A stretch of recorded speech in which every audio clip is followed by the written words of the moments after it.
Kita semua dalam lindungan Allah Subhanahu wa taala. Amin ya rabbal alamin.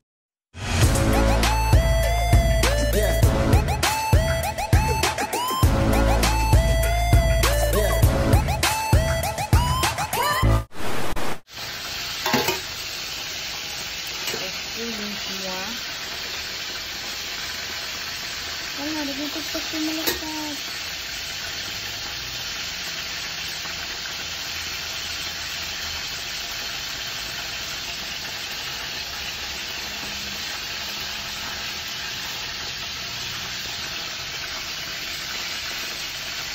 Jadi kami masak sayur.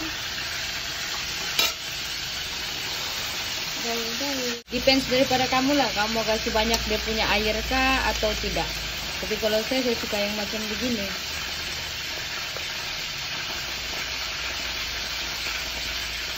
Oke, kepada siapa yang tidak tahu tteokbokki itu apa? Tteokbokki ini dia ialah dalam bahasa Inggrisnya ialah rice cake. Ini nih macam nasi begitu, macam kalau kita macam nasi impit tuh, Bang. Jadi dong punya jenis yang begini. Saya rasa ini.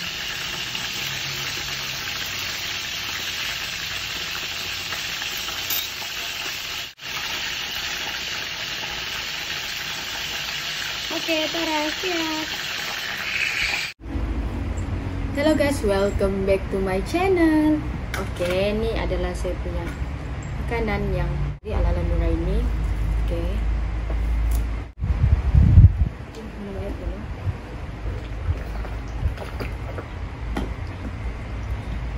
Kita mulai baca. Bismillah. Bismillah. Bismillahirrahmanirrahim.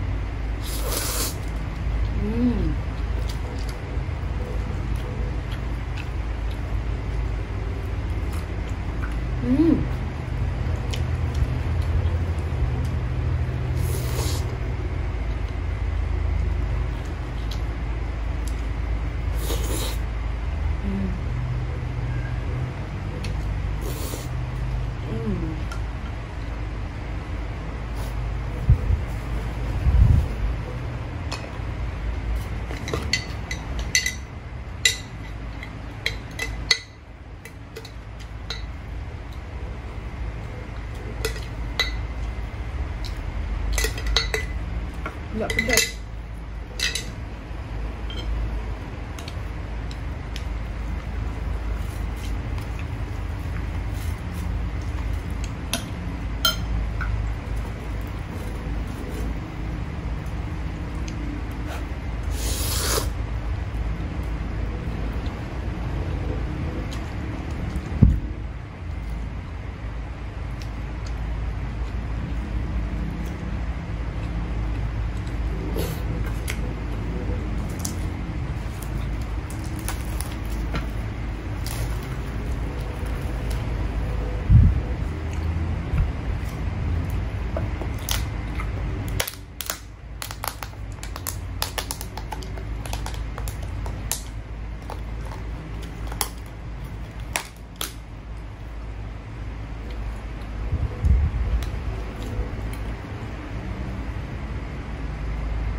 Sekejap. By the way, don't forget to like, comment, share, and subscribe. Okay.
just for fun. Thank you kepada yang sudah like, comment, share, and subscribe. Kepada yang belum like, comment, share, and subscribe, jangan lupa tekan butang subscribe yang warna merah tuh dekat bawah nih. Percuma aja, nggak berbayar pun. Lepas tuh, kalau kamu suka dengan ini video, jangan lupa tekan butang like. Dan kalau kamu nggak mau ketinggalan dengan video saya, jangan lupa tekan butang lonceng supaya setiap video saya upload kamu akan mendapat notification. Jadi kamu tidak akan ketinggalan saya punya video. Oke, sekian dulu saya mukbang ini hari. Kalau ada kekurangan dan kesalahan ataupun masih banyak yang kurang mahir dalam ini video, kalau ada kamu mau memberi komen atau mau support atau mau tegur mana salah mana begini-begini, saya dengan lapang dadanya menerima dengan hati yang ikhlas. Jadi sekian dulu hari ini, terima kasih, thanks for watching guys, see you my next video, bye bye, assalamualaikum semua.